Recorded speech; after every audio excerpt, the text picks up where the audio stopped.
ఒకవైపు తండ్రి ప్రాణాలు కాపాడుకోవడానికి తన స్వేచ్ఛను సంతోషాన్ని బలిపెట్టిన పల్లవి, మరోవైపు తన అహంకారాన్ని దెబ్బతీస్తుందన్న పగతో ఆమె చిత్రహింసలు పెడుతున్న విక్రమ్. ప్రపంచం దృష్టిలో వాళ్ళొక ఆదర్శ దంపతులు. కానీ 4 గోడల మధ్య మాత్రం ద్వేషాలకు బందీలు.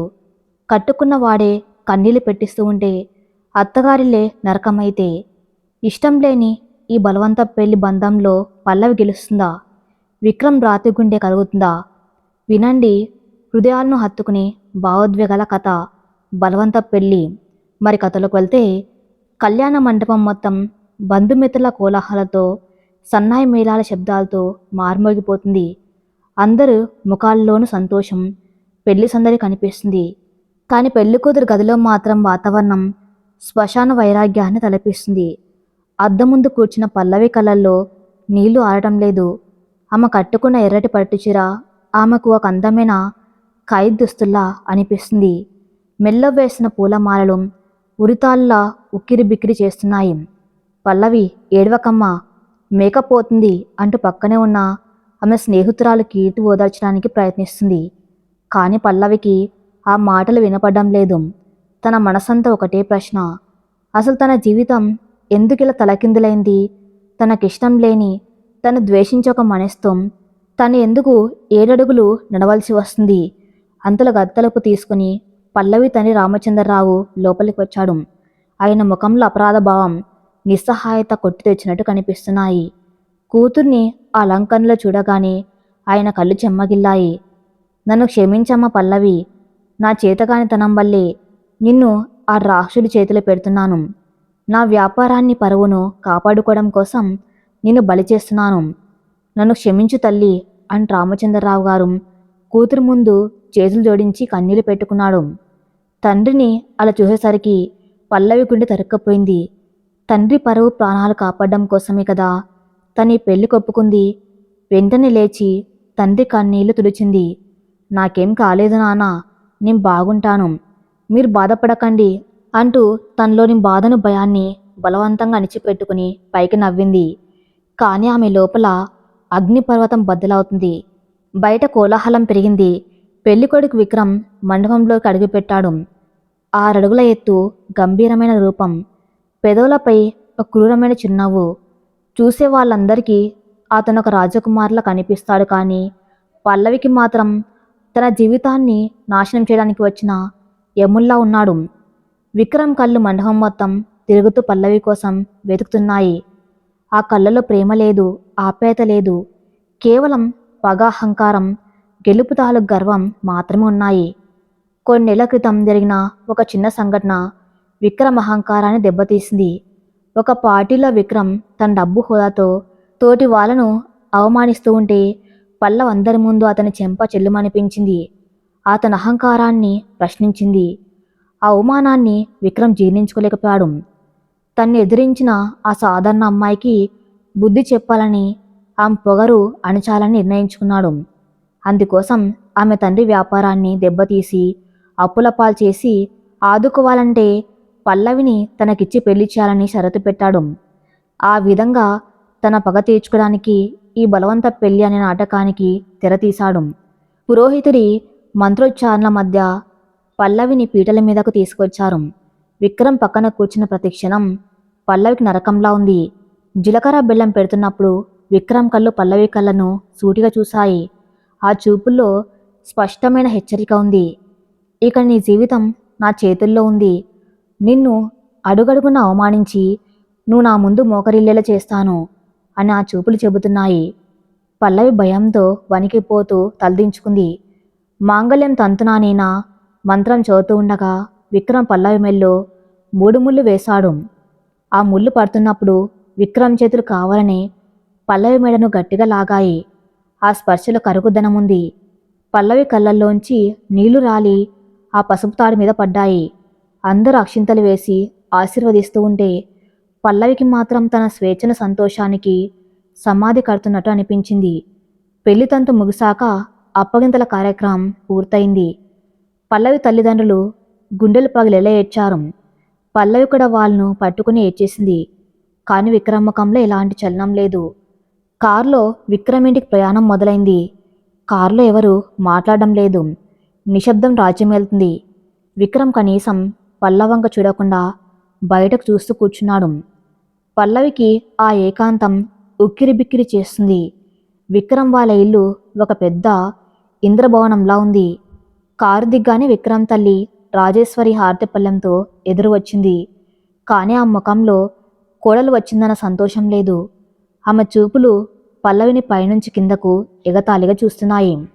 రా అమ్మా రా, మా అబ్బాయిని ఏమాయ చేసి బుట్టలో వేసుకున్నావో కానీ ఈ ఇంటి కోడలివయ్యావు. కుడికాలు పెట్టి లోపలికి రా, నీ అదృష్టం ఎలా ఉందో, మా ఇంటి రాత ఎలా ఉందో చూద్దాం అంటూ వ్యంగ్యంగా ముఖం చిట్లిస్తూ లోపలికి ఆహ్వానించింది. పల్లవికి ఆ మాటలు బాకుల్లా గుచ్చుకున్నాయి.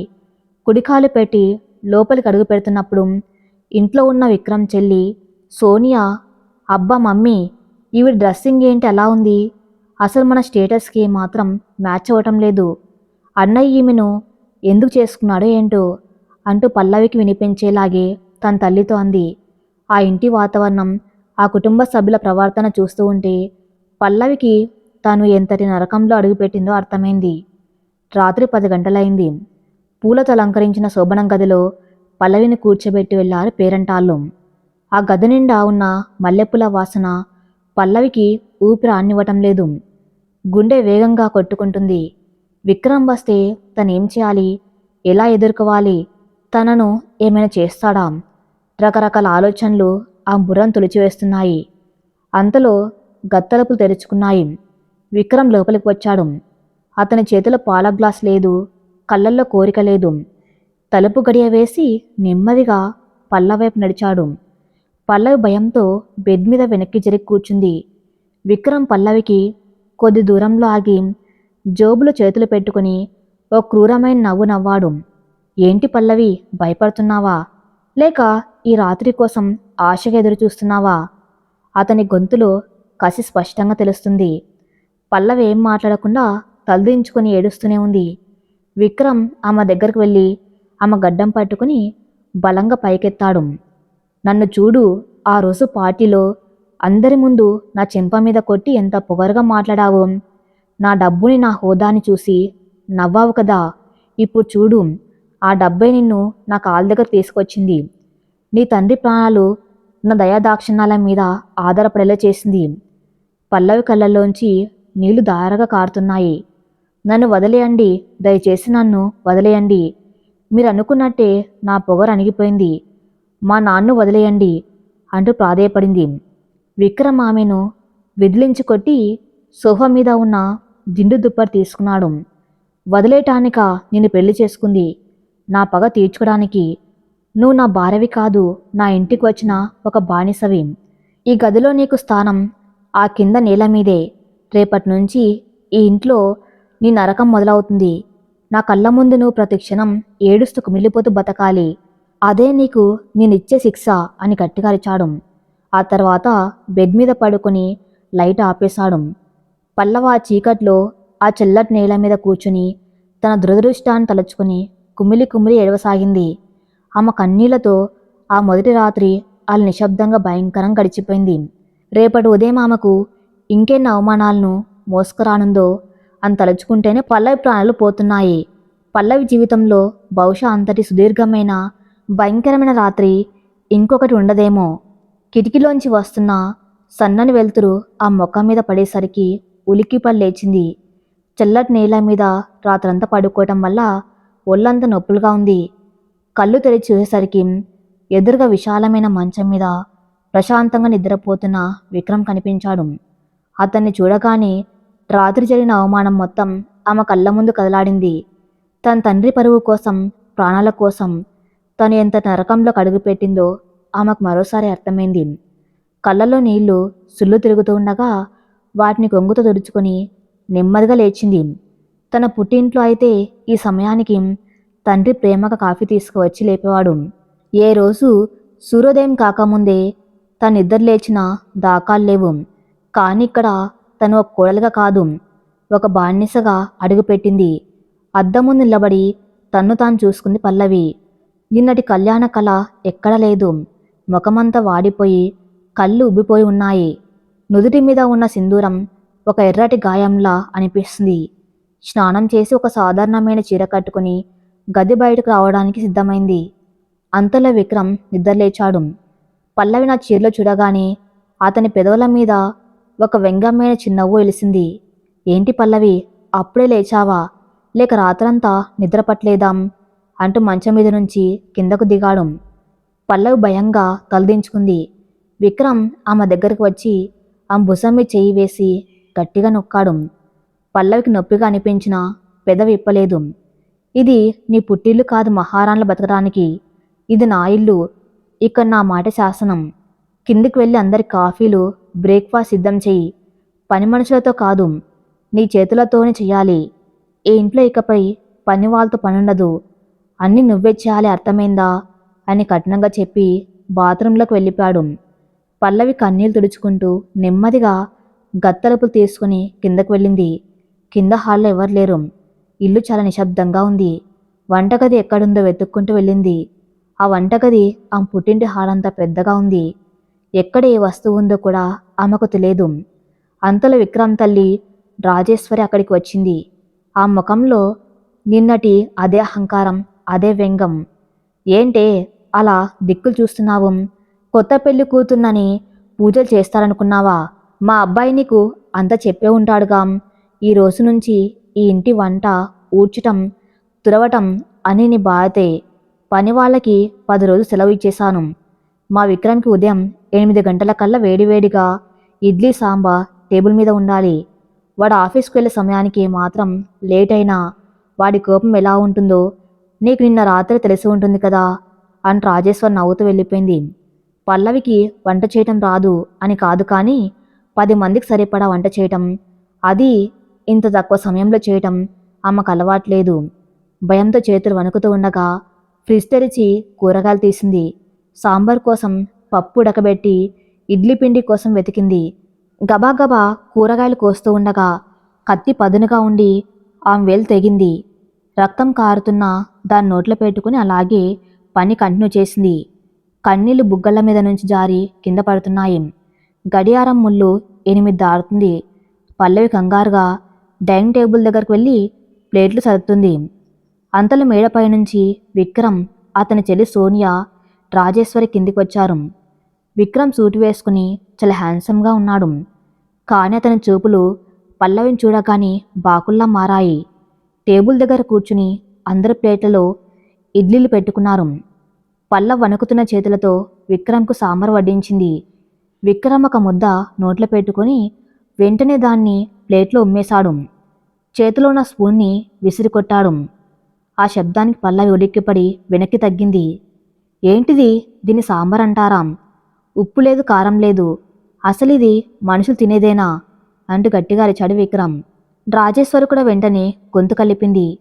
చూసా విక్రమ్, వీళ్ళ నాన్న ఈమెకు వంట చేయడం కాదు కదా, కనీసం ఆడపిల్ల ఎలా ఉండాలో కూడా నేర్పించలేదు. పెంపకం అలా తగలేసింది మరి. ఈమె చేతి వంట తింటే మనకు రోగాలు రావటం ఖాయం. సోనియా నవ్వుతూ, అవును మమ్మీ, తన బ్యూటీ పార్లర్ బిల్స్ కట్టడానికే వాళ్ళ నాన్నకు సరిపోయి ఉంటుంది. వంట ఎక్కడ నేర్చుకుంటుందిలే అని ఎగతాళి చేసింది. ఆ మాటలకు పల్లవి గుండె ముక్కలేంది. తన్ను ఎంతన్నా పడుతుంది, కానీ తన తండ్రినంటే ఆమెకు ప్రాణం పోయినట్టు అవుతుంది. కోపంతో ఆమె కళ్ళు ఎర్రబడ్డాయి. కానీ తండ్రికిచ్చిన మాట, అతని ఆరోగ్యం గుర్తుకొచ్చి పిడికిలి బిగించి మౌనంగా ఉండిపోయింది. విక్రమ్ కుర్చీలోంచి లేచి పల్లవి దగ్గరకు వచ్చాడు. ఆమె కళ్ళల్లోకి సూటిగా చూస్తూ, వంట చేయటం రానప్పుడు ఎందుకు చేసినట్టు? ఓహో, పని వాళ్ళను తీసేశారని నా మీద కోపం తీర్చుకోవడానికి ఇలా చెత్త వంట చేశావా? నీ పొగరు ఇంకా తగ్గలేదన్నమాట. ఈరోజు నేను ఆఫీస్కి వెళ్ళేలోపు ఈ డైనింగ్ హాలు పైన నా గది మొత్తం శుభ్రంగా కడిగి తుడవాలి. నేను సాయంత్రం వచ్చేసరికి ఎక్కడ ఒక చిన్న మరక కనిపించినా రేపు నీ తండ్రి కంపెనీ బోర్డు మీద నా పేరు ఉంటుంది, గుర్తుపెట్టుకో అని హెచ్చరించి కోపంగా ఆఫీస్కి వెళ్ళిపోయాడు. రాజేశ్వరి, సోనియా కూడా ఆమెను అవహేళనగా చూస్తూ తమ గదుల్లోకి వెళ్ళిపోయారు. పల్లవి ఆ ఖాళీ డైనింగ్ హాల్లో నేల మీద కూలబడి బిగ్గరగా ఏడ్చేసింది. తన కర్మకు తన్ను తానే నిందించుకుంది. ఏడుస్తూనే ఇల్లు శుభ్రం చేయడానికి చీరకొంగు నడుముకు చుట్టుకుంది పల్లవి. ఆ ఇల్లు శుభ్రం చేయడానికి మామూలుగా అయితే నలుగురు పనివాళ్ళు కావాలి. కానీ తనొక్కతే చీపురు పట్టుకుని బకెట్తో నీళ్లు మోస్తూ ఇల్లంతా తుడవటం మొదలుపెట్టింది. పగటిపూట భోజనం కుల్లేదు. రాజేశ్వరి కావాలని వంటగదికి తాళం వేసింది. ఆకలితో అలసటతో పల్లవి ప్రాణాలు పోతున్నట్టు అనిపిస్తుంది. సాయంత్రం 4 గంటల సమయానికి పని మొత్తం పూర్తయింది. ఒక మూల గోడ కానుకొని కూర్చున్న పల్లవి నెమ్మదిగా నిద్రలోకి జారుకుంది. కలలో తన తండ్రి ఆమెను పిలుస్తున్నట్టు అనిపించి ఉలిక్కి పల్లేచింది. తన ఫోన్ కోసం వెతికింది. కాని రాత్రి విక్రమ్ ఆమె ఫోన్ లాగేసుకున్నాడు. కనీసం తండ్రి వాయిస్ విందామన్న అవకాశం లేదు. ఈ ఇంట్లో తనొక ఖైదీ బతుకు రాసిపెట్టి ఉందని ఆమెకు మళ్ళీ మళ్ళీ అర్థమవుతుంది. చీకటి పడుతుంది. పల్లవి గదిలోకి వెళ్ళి విక్రమ్ వచ్చేసరికి గదిని సర్ది పెడుతుంది. అలసట వల్ల ఆమె తల తిరుగుతుంది. సరిగ్గా అదే సమయానికి విక్రమ్ ఆఫీస్ నుంచి వచ్చాడు. తలుపు తీసుకుని లోపలికి రాగానే పల్లవి బట్టలు సర్దుతూ కనిపించింది. ఏయ్, నాకెదురుగా నిలబడ్డదని చెప్పానా? పక్కకు వెళ్ళు అంటూ కోపంగా అరిచాడు విక్రమ్. ఆ అరుపుకు భయపడిన పల్లవి కంగారులో వెనక్కి అడుగు వేసింది. వెనకాన ఉన్న టేబుల్ తగిలి బ్యాలెన్స్ తప్పి కింద పడిపోయింది.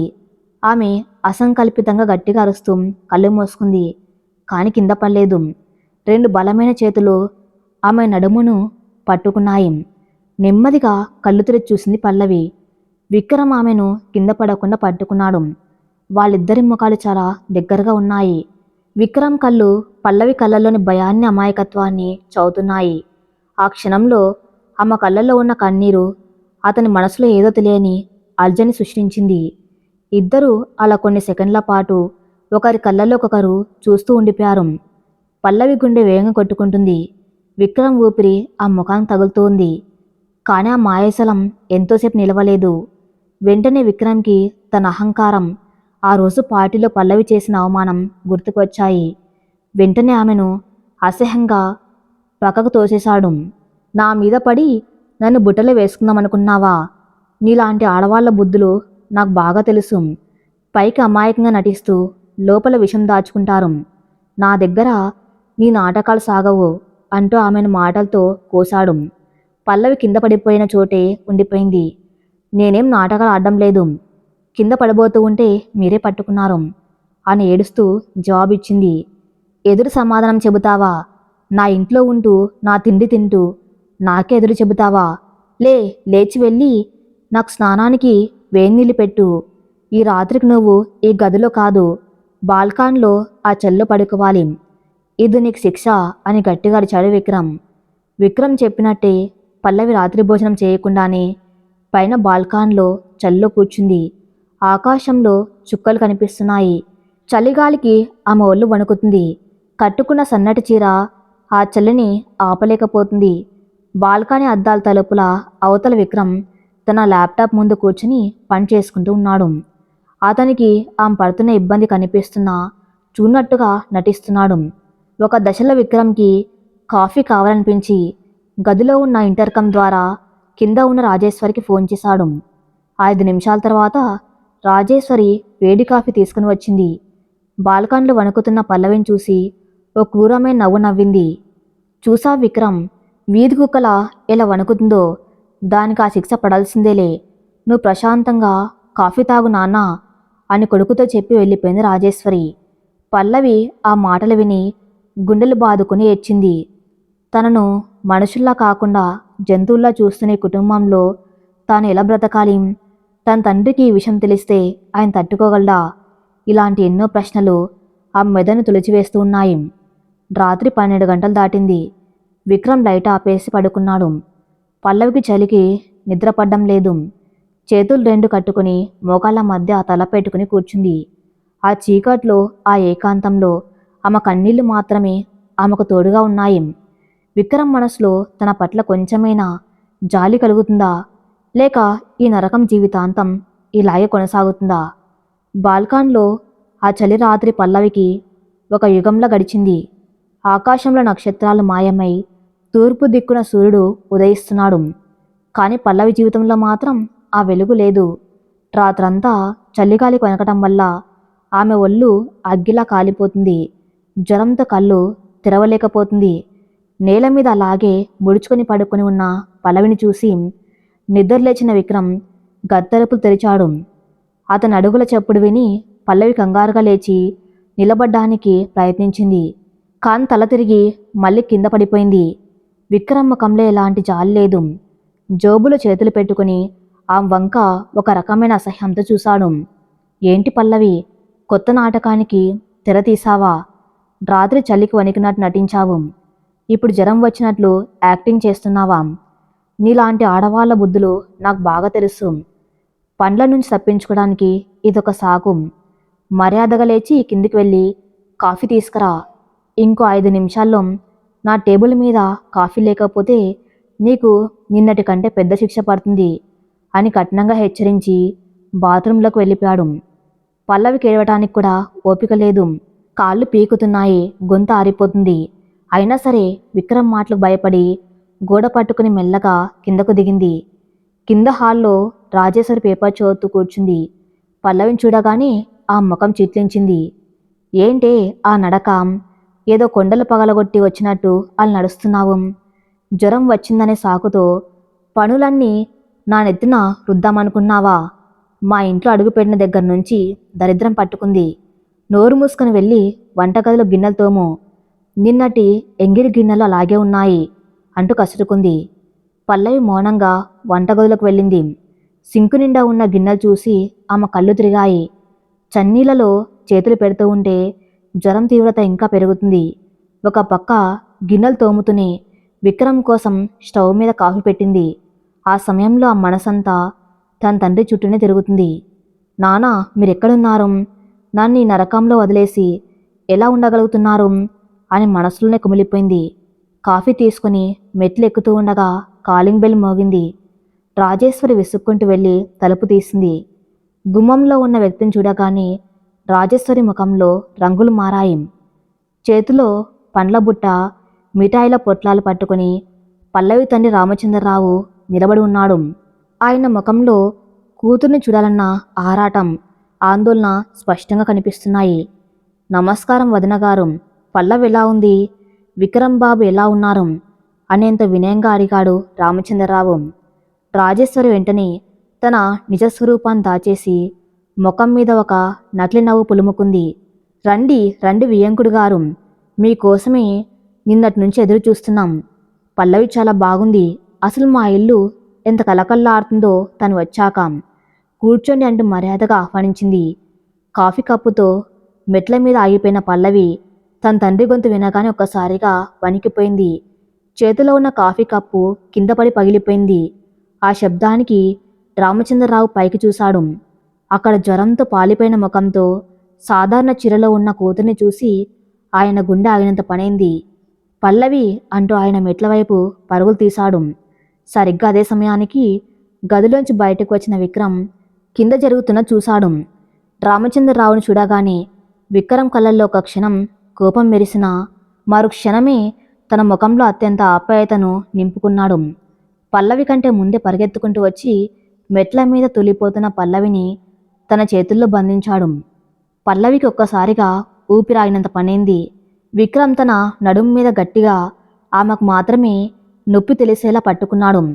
కాని పైకి మాత్రం కళ్ళల్లో అమితమైన ప్రేమను కురిపిస్తూ రామచంద్రరావు వైపు చూశాడు. మామయ్య గారు, రండి రండి, ఎప్పుడు వచ్చారు? చూడండి పల్లవి, మీ నాన్నగారు వచ్చారు. నిన్నటి నుంచి నాన్నగారు రాలేదని ఒకటే బెంగ పెట్టుకుని తెలుసా? పొద్దునే లేచి మీకోసం వంట చేస్తానని పట్టుబట్టింది. అందుకే కొద్దిగా అలసిపోయినట్టుంది అంటూ అత్యంత సహజంగా అబద్ధం చెప్పాడు విక్రమ్. రామచంద్రరావు కళ్ళల్లో నీళ్లు తిరిగాయి. అల్లుడు తన కూతుర్ని అంత ప్రేమగా పట్టుకోవడం చూసి ఆయన మనసులోని భయాలన్నీ పటాపంచలయ్యాయి. నాకేం భయం లేదు బాబు, మీ చేతుల్లో నా కూతురు సురక్షితంగా సంతోషంగా ఉంటుందని నాకు తెలుసు. దాని ముఖం చూస్తూ ఉంటేనే అర్థమవుతుంది కాస్త నీరసంగా ఉందని. జాగ్రత్తమ పల్లవి అని అన్నాడు. విక్రమ్ పల్లవిని తన గుండెల మీదకు లాక్కొని ఆమె నుదిటి మీద ఒక ముద్దు పెట్టాడు. ఆ ముద్దు పల్లవికి ఒక తేలుకుట్టినట్టు అనిపించింది. అతని స్పర్శలో ఉన్న కపటత్వం ఆమెకు మాత్రమే తెలుసు. పల్లవి, నాన్నగారు వచ్చారు కదా, ఒకసారి నువ్వు డల్గా ఉంటే మామయ్య గారు భయపడతారు కదా అని ప్రేమగా చెబుతున్నట్టు నటిస్తూనే పల్లవి చెవి దగ్గరకు వంగి ఎవరి కనిపించకుండా క్రూరంగా గుసగుసలాడు. మర్యాదగా నవ్వుతూ మాట్లాడు. నీ ముఖంలో ఏమాత్రం బాధ కనిపించినా రేపు నీ తండ్రి శవాన్ని చూస్తావు. గుర్తుపెట్టుకో. ఆ హెచ్చరిక వినగానే పల్లవి వెన్నులో చలి పుట్టింది. తండ్రి ప్రాణాల భయంతో తన బాధను మొత్తం గొంతులోనే దిగమింగుకొని పెదవుల మీదకు ఒక బలవంతపు నవ్వును తెచ్చుకుంది. నేను బాగున్నాను నాన్న. విక్రమ్ నన్ను చాలా బాగా చూసుకుంటూ ఉన్నారు. అత్తయ్య గారు కూడా నన్ను సొంత కూతుర్లా చూసుకుంటూ ఉన్నారు. మీరేం భయపడకండి అంటూ తన గొంతు వణుకుతూ ఉండగా మాట్లాడడానికి శతవిధాలా ప్రయత్నించింది. రాజేశ్వరి కూడా వెంటనే వంత పాడింది. అవునండి, పల్లవి రాకతో మా ఇంట్లో మహాలక్ష్మి వచ్చినట్టు ఉంది. మా విక్రమ్కి అయితే పల్లవి అంటే ప్రాణం. ఇద్దరు ఎంతో అన్యోన్యంగా ఉన్నారు. మీరు ఏ భంగ పెట్టుకోకుండా ప్రశాంతంగా ఉండండి. రామచంద్రరావు ఆ మాటలు విని ఎంతో సంతోషించాడు. చాలా సంతోషం వదిన గారు. పల్లవి, నేను వెళ్తానమ్మా. కంపెనీలో కొంచెం పని ఉంది. విక్రమ్ బాబు వల్లే మన అప్పులన్నీ తీరిపోయాయి. ఆయనకు రుణపడి ఉంటాం మన జీవితాంతం. అత్తమామలను మంచిగా చూసుకో అని చెప్పి విక్రమ్ చేతులు పట్టుకొని కన్నీళ్లతో కృతజ్ఞతలు తెలిపాడు. విక్రమ్ నవ్వుతూ, అదేంటి మామయ్య గారు అలా అంటారు? పల్లవి నా భార్య. మీరు నాకు తండ్రి లాంటి వారు. మీరు ఎప్పుడైనా రావచ్చు వెళ్ళొచ్చు అని పల్లవితో కలిసి గుమ్మం దాకా వెళ్ళి సాగనంపాడు. పల్లవి తండ్రి కారులో ఎక్కి వెళ్తూ ఉంటే ఆ కారు కనుమరుగయ్యేంత వరకు చెయ్యి ఊపుతూనే ఉంది. కారు మలుపు తిరగగానే అప్పటిదాకా ఆమె నడుము చుట్టూ ఉన్న విక్రమ్ చేతులు ఒక్కసారిగా ఆమెను బలవంతంగా ఇంట్లో గెంటేశాయి. పల్లవి వెళ్ళి సోఫా మీద పడింది. తలుపు దబ్బేల్మని వేసిన విక్రమ్ సోఫాలో పడి ఉన్న పల్లవి దగ్గర కోపంగా నడిచాడు. ముఖంలో అప్పటిదాకా ఉన్న నవ్వుల ముసుగు తొలగిపోయి మళ్ళీ ఆ రాక్షస రూపం బయటికి వచ్చింది. ఎంత అద్భుతంగా నటించావే. నాన్న మీద ప్రేమతో కన్నీళ్లు పెట్టుకుని నన్ను బ్యాట్ చేయాలనుకున్నావా? విను, నీ తండ్రి బతికున్నాడంటే దానికి కారణం నా దయ. నువ్విక్కడ నా బానిసవని ఆయనకు తెలిసిన రోజు ఆయన గుండె ఆగిపోవడం ఖాయం. కాబట్టి ఇక ముందు కూడా ఇలాంటి నాటకాలే ఆడాలి. అర్థమైందా అని గట్టిగా అరిచాడు. రాజేశ్వరి వచ్చి, అవునరా విక్రమ్, దీనికి ఈ నాటకాలు బాగా అలవాటు. జ్వరం అని అబద్ధం చెప్పి పండ్లన్నీ వదిలేసింది. కాఫీ కప్పు కూడా పగలగొట్టించుడు. ఈరోజు దీనికి అన్నం పెట్టకు, అప్పుడే బుద్ధి వస్తుంది అని మరింత అగ్నికి ఆజ్యం పోస్తుంది. పల్లవి సోఫా మీద నుంచి లేవగానే జ్వరంతో వణుకుతూ చేతులు జోడించింది. దయచేసి నన్ను క్షమించండి. నేను కావాలని చేయలేదు. నాకు నిజంగానే జ్వరం వచ్చింది. రాత్రంతా చలిలో ఉండటం వల్ల తల తిరుగుతుంది. దయచేసి నన్ను కాసేపు పడుకొనివ్వండి అని ప్రాధేయపడింది. విక్రమ్ క్రూరంగా నవ్వి, పడుకోడానికా నేను తీసుకొచ్చింది? గిన్నెలు తోమాలని మా అమ్మ చెప్పింది కదా. వెళ్ళి ఆ పని పూర్తి చేయి. జ్వరం తగ్గాలంటే చన్నీళ్ళలో పండ్లు చేయాలి. వెళ్ళు అంటూ ఆమెను వంటగది వైపు నెట్టాడు. పల్లవి తల గిర్రను తిరగటంతో కళ్ళు బయర్లు కమ్ముతున్నాయి. అయినా సరే పడిపోతూ లేస్తూ వంటగదిలోకి వెళ్ళింది. సింక్లో ఉన్న గిన్నెలు తోముతూ ఉంటే ఆమె కన్నీళ్ళ గిన్నెల మీద పడుతున్నాయి. తండ్రి కోసం తాను ఆడిన అబద్ధం, విక్రమ్ చూపించిన నకిలీ ప్రేమ ఆమె గుండెను రంపంతో కోస్తున్నట్టున్నాయి. ఈ నరకం నుంచి తనకు విముక్తి ఉందా? అసలు ఈ రాక్షసుల మనసు కరిగే రోజు ఒకటి వస్తుందా అని ఆలోచిస్తూనే పల్లవి అక్కడే శ్రోత పడిపోయింది. ఆమె పడిపోయిన శబ్దం విన్న రాజేశ్వర్ వంటగదిలోకి వచ్చి చూసి, ఓసి దేవుడా, మళ్ళీ మొదలుపెట్టిందే దీని నాటకాలు. పని చేయమంటే చాలు ఇలా పడిపోయినట్టు యాక్టింగ్ చేస్తుంది. ఇదంతా వాళ్ళ నాన్న పెంపకం. లేవే, ఎంతసేపు నటిస్తావు? ఆ గిన్నెలు ఎవరు తోముతారు అంటూ పల్లవి కాల్ని తన కాలుతో నెట్టింది రాజేశ్వరి. కానీ పల్లవి నుంచి ఎలాంటి స్పందన లేదు. ఆమె శ్వాస వేగంగా ఆడుతుంది. పెదాలు పూర్తిగా ఎండిపోయి ఉన్నాయి. సరిగ్గా అప్పుడే ఆఫీస్కి వెళ్ళడానికి తయారవుతున్న విక్రమ్ వంటగదిలో తన తల్లి అరుపులు విని అటుగా వచ్చాడు. ఏమైంది మమ్మీ, ఎందుకలా అరుస్తున్నావు పొద్దున్నే అని అడుగుతూ లోపలికి వచ్చిన విక్రమ్ కింద పడి ఉన్న పల్లవిని చూశాడు. అతని కళ్ళల్లో కూడా ముందుగా కోపమే కనిపించింది. తండ్రి ముందు తన నాటకం ఆడి ఇప్పుడు పండ్ల నుంచి తప్పించుకోవడానికి పడిపోయిందని అతను కూడా అనుకున్నాడు. మళ్ళీ డ్రామాలు మొదలుపెట్టిందా? ఏ పల్లవి, లే. నీ యాక్టింగ్ నా దగ్గర పనిచేయదని చెప్పానా? మర్యాదగా లేచి పనిచేసుకో, లేకపోతే నీకు ఎలాంటి శిక్ష పడుతుందో తెలుసుగా అంటూ గట్టిగా అరిచాడు విక్రమ్. అయినా పల్లవి కదల్లేదు. విక్రమ్కి కొద్దిగా అనుమానం వచ్చి ఆమె దగ్గరికి వంగి ఆమె భుజం పట్టుకుని కుదిపాడు. పల్లవి చర్మాన్ని తాగ్గానే విక్రమ్ ఉలిక్కిపడి తన చేతిని వెనక్కి లాక్కున్నాడు. ఆమె ఒళ్ళు నిప్పు కణికలా కాలిపోతుంది. జ్వరం సాధారణ స్థాయిలో లేదు. మనిషి స్పృహ కోల్పోయేంత తీవ్రంగా ఉంది. విక్రమ్ గుండెల్లో ఎందుకో తెలియని ఒక చిన్న ఆందోళన మొదలైంది. ఇది నాటకం కాదు, నిజంగానే ఆమె ప్రాణాపాయ స్థితిలో ఉందని అతనికి అర్థమైంది. మమ్మీ, ఇది యాక్టింగ్ కాదు. పల్లవ్ ఒళ్ళు అగ్గిలా కాలిపోతుంది. జ్వరం చాలా ఎక్కువగా ఉన్నట్టుంది అంటూ వెంటనే పల్లవిని తన చేతుల్లోకి ఎత్తుకున్నాడు. రాజేశ్వర ఆశ్చర్యంగా చూస్తూ, అదేంటి విక్రమ్, నువ్వు దాన్ని ఎత్తుకున్నావు? ఆ నేల మీద పడుకొనివ్వు, అదే 2 నిమిషాలు లేస్తుంది అని అంది. మమ్మీ, సైలెంట్గా ఉండు. తనకేమైనా అయితే రేపు సమాజంలో మన పరువేం కావాలి? కొత్తగా పెళ్ళైన కోడలు ఇంట్లో చచ్చిపోయిందని పోలీస్ కేసులైతే నా బిజినెస్ ఏమవుతుంది? నా పగ తీర్చుకోవాలంటే తను బతికి ఉండాలి అని తన ఆందోళనను పగాని ముసుగుతో కప్పుచ్చుకుంటూ పల్లవిని పైనున్న తన బెడ్రూంలోకి తీసుకెళ్లాడు. పల్లవిని విశాలమైన మంచం మీద పడుకోబెట్టాడు.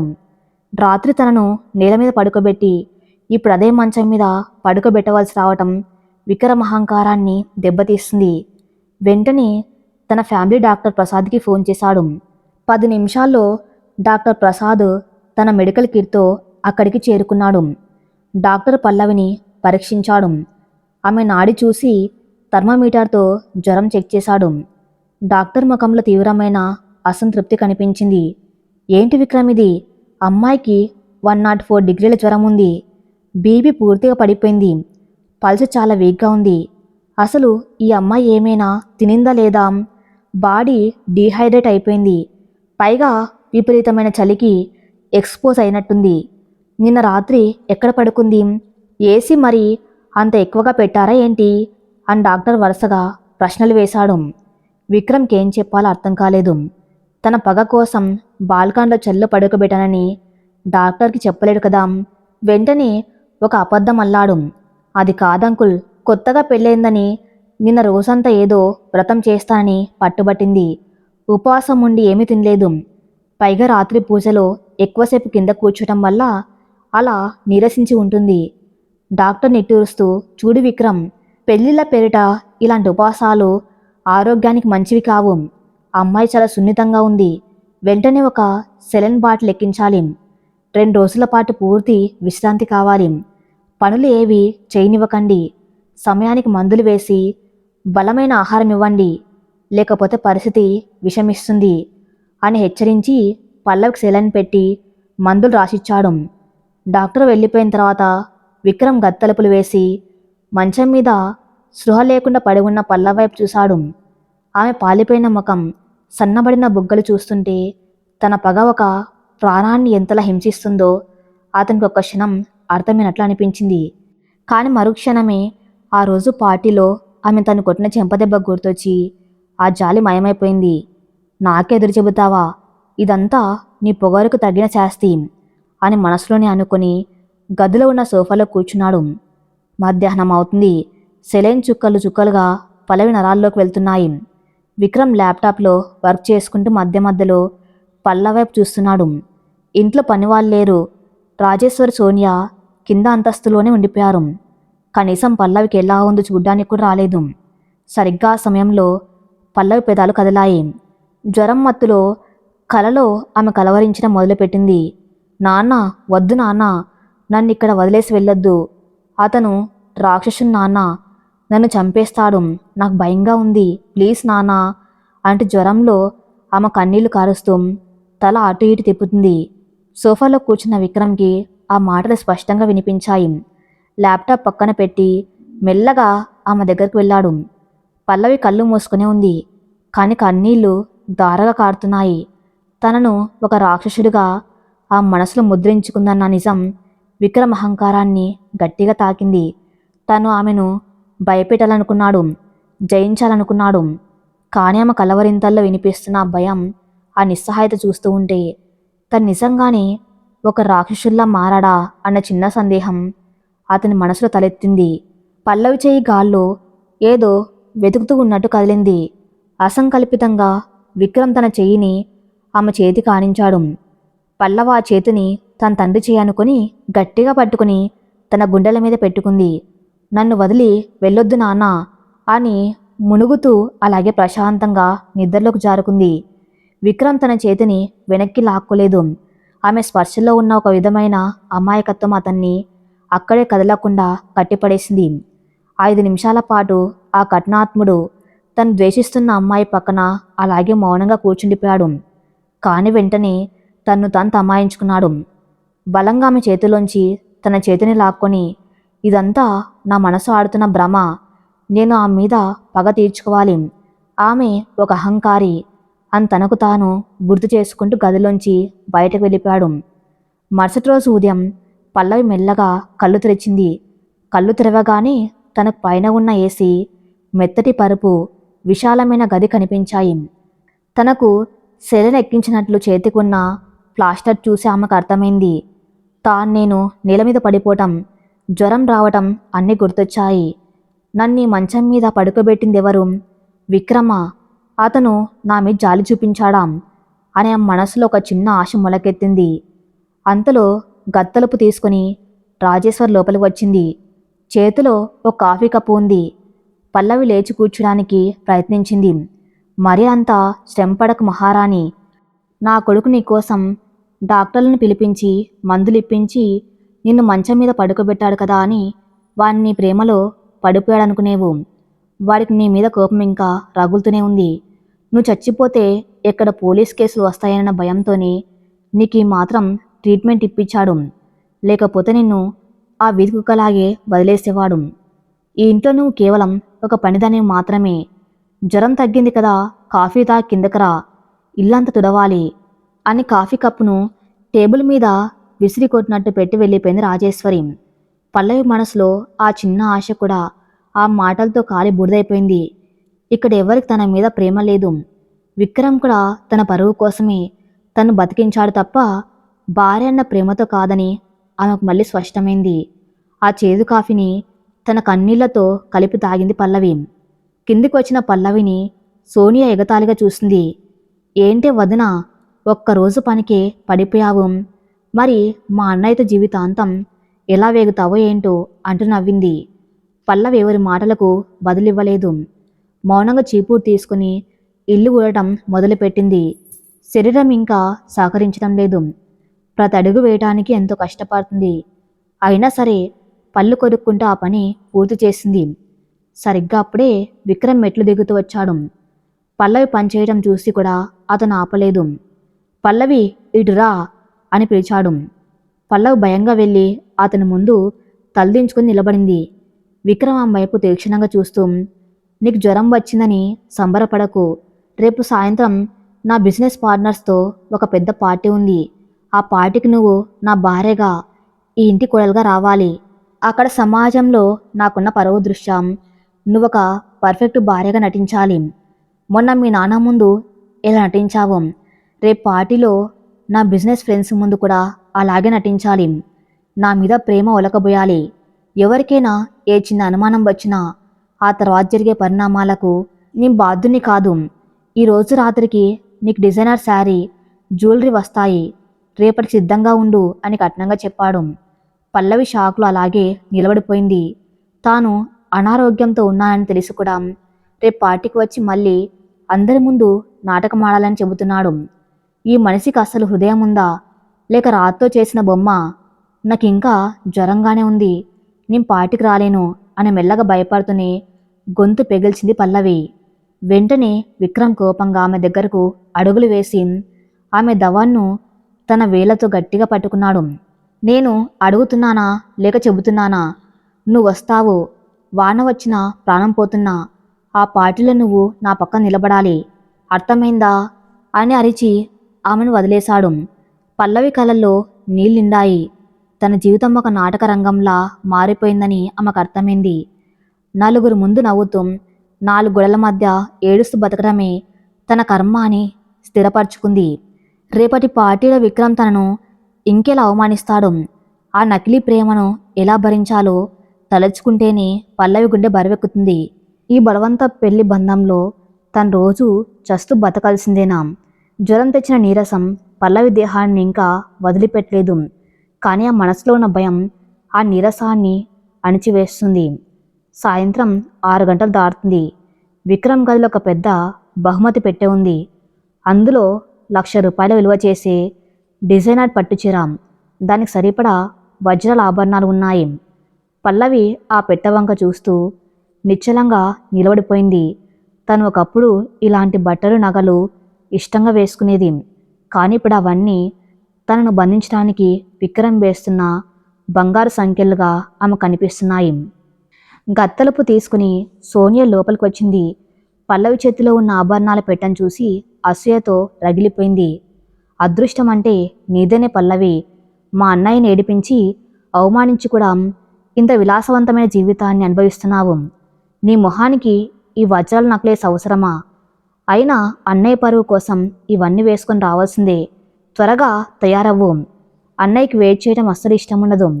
నువ్వు ఆలస్యం చేస్తే ఆ కోపం మీ నాన్న మీద చూపిస్తాడు అని నవ్వుతూ బెదిరించి వెళ్ళిపోయింది. సోనియా మాటలు పల్లవి గుండెల్లో గుణపంలా దిగాయి. అవును, తన తండ్రి ప్రాణాలు విక్రమ్ చేతిలో ఉన్నాయి. కళ్ళల్లో సుళ్ళు తిరుగుతున్న కన్నీళ్లను అతి కష్టం మీద ఆపుకుని ఆ బరువైన చీరను కట్టుకుంది పల్లవి. అద్దం ముందు నిలబడి తన్ను తాను చూసుకుంది. ప్రాణం లేని ఒక అందమైన శిల్పంలా ఉంది ఆమె రూపం. కళ్ళల్లో కల లేదు, పెదవులపై చిరునవ్వు లేదు. ముఖంలో జ్వరం తాలూకు పాలిపోయిన ఛాయలు స్పష్టంగా కనిపిస్తున్నాయి. వాటిని దాచడానికి కొద్దిగా మేకప్ వేసుకుంది. అప్పుడే విక్రమ్ గదిలోకి వచ్చాడు. నలుపు రంగు సూట్లో అతను ఎంతో గంభీరంగా ఆకర్షణీయంగా ఉన్నాడు. అద్దం ముందు నిలబడిన పల్లవిని చూడగానే అతని అడుగులు ఆగిపోయాయి.